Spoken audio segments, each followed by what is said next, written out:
भाग्य लक्ष्मी की कहानी को बढ़ा दिया 1 साल आगे और नई लक्ष्मी की होगी वापसी, जिसके दिल में किसी के लिए प्यार नहीं होगा, होगा तो सिर्फ नफरत। और 1 साल बाद हो गया ऋषि पागल। जी हाँ दोस्तों, भाग्य लक्ष्मी के आने वाले धमाकेदार एपिसोड में लक्ष्मी की बातों पर जब कोई विश्वास नहीं करेगा और नीलम लक्ष्मी को कहेगी कि हमें कोई भी तुम्हारी बात नहीं सुननी है, तुम चली जाओ हमारे घर को छोड़कर और हमारे बेटे ऋषि का पीछा छोड़ दो, उसके साथ जो होना है होगा, तुम अपना देखो और हमें अकेला छोड़ दो। तभी यह सुनकर लक्ष्मी पूरी तरह से टूट जाएगी और उस समय ऋषि भी लक्ष्मी का साथ नहीं देगा।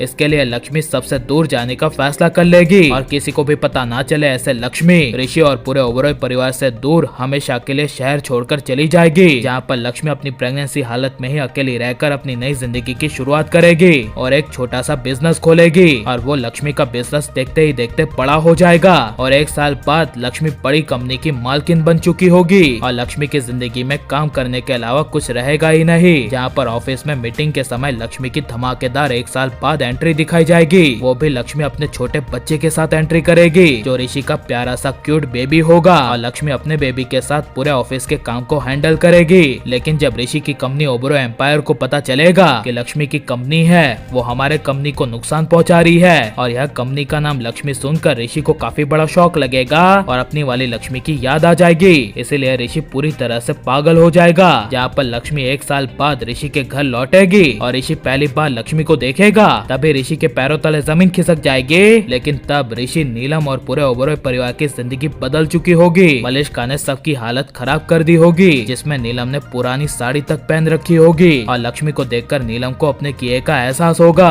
और नीलम अपने किए पर पछताएगी कि काश 1 साल पहले मैं लक्ष्मी को अपनी बहू मान लेती तो आज ये दिन देखना नहीं पड़ता। मेरी गलती है जो मैंने अपने बेटे ऋषि को मलिष्का के साथ रखा और लक्ष्मी को दूर कर दिया और बिल्कुल ऐसा ही होना चाहिए क्या नहीं, और नीलम को उसके किए की सजा मिलनी चाहिए क्या नहीं, और नीलम को लक्ष्मी के किए पर पछतावा होगा क्या नहीं। आपकी राय क्या है हमें कमेंट में जरूर बताएं और आप प्लीज इस वीडियो को लाइक शेयर, हमारे चैनल को सब्सक्राइब करें।